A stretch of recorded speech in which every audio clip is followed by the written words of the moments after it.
আমাদের নারায়ণহাটের আফানিয়া সুন্দরপুরের গাছের ব্রিজ যায় যায় অবস্থা মনে হয় চলে যাবে। অনেক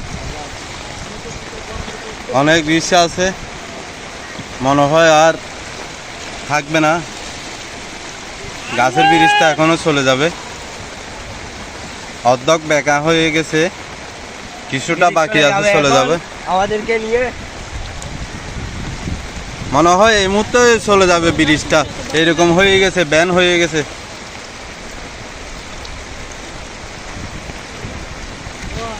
অনেক ভরপুর পানি হলদা নদীতে, সেই কারণে ব্রিজটা মনে হয় চলে যাবে, ভেঙে যাবে। এখানে আমার বাইফুত আছে, উনি কিছু 22 দেবে। আর বাইফুত ব্রিজ ভাঙি।